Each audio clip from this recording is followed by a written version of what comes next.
ನಮಸ್ತೆ ಕರ್ನಾಟಕ. ಮಹಿಳಾ ಮತ್ತು ಮಕ್ಕಳ ಅಭಿವೃದ್ಧಿ ಇಲಾಖೆಯಿಂದ ಅಂಗನವಾಡಿ ಕೇಂದ್ರಗಳಲ್ಲಿ ಕಾರ್ಯನಿರ್ವಹಿಸುತ್ತಿರುವ ಅಂಗನವಾಡಿ ಕಾರ್ಯಕರ್ತೆ ಮತ್ತು ಸಹಾಯಕಿಯರಿಗೆ ಗೌರವಧನ ಹೆಚ್ಚಳ ಮಾಡುವುದರ ಕುರಿತು ಸಚಿವೆ ಲಕ್ಷ್ಮೀ ಹೆಬ್ಬಾಳ್ಕರ್ ಅವರು ಸಿಹಿ ಸುದ್ದಿಯನ್ನು ಪ್ರಕಟಿಸಿದ್ದಾರೆ.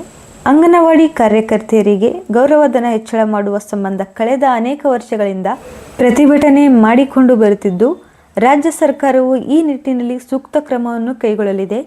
ಸಚಿವೆ ಲಕ್ಷ್ಮೀ ಹೆಬ್ಬಾಳ್ಕರ್ ಅವರು ಮಂಗಳವಾರ ಮಹಿಳಾ ಮತ್ತು ಮಕ್ಕಳ ಅಭಿವೃದ್ಧಿ ಇಲಾಖೆ ವತಿಯಿಂದ ಸಮಗ್ರ ಶಿಶು ಅಭಿವೃದ್ಧಿ ಯೋಜನೆ ಸುವರ್ಣ ಮಹೋತ್ಸವ ಕಾರ್ಯಕ್ರಮದಲ್ಲಿ ಅಂಗನವಾಡಿ ಕಾರ್ಯಕರ್ತೆಯರು ಮತ್ತು ಸಹಾಯಕಿಯರಿಗೆ ನಮ್ಮ ಸರ್ಕಾರ ಅಧಿಕಾರಕ್ಕೆ ಬಂದ ನಂತರ ಬಜೆಟ್ನಿಂದ 1,000 ಗೌರವಧನವನ್ನು ಹೆಚ್ಚಿಸಲಾಗಿತ್ತು. ಇದೇ ಮಾದರಿಯ ಮುಂದಿನ ಬಜೆಟ್ನಲ್ಲಿ ಮತ್ತೆ 1,000 ಗೌರವಧನವನ್ನು ಹೆಚ್ಚಳ ಮಾಡಲಾಗುವುದು ಎಂದು ತಿಳಿಸಿದ್ದಾರೆ.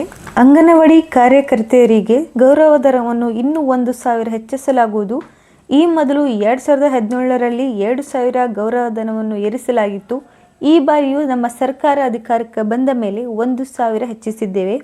ಮುಂದಿನ ದಿನಗಳಲ್ಲಿ ಇನ್ನೂ 1,000 ಹೆಚ್ಚಿಸಲಾಗುವುದು ಎಂದು ತಿಳಿಸಿದ್ದಾರೆ.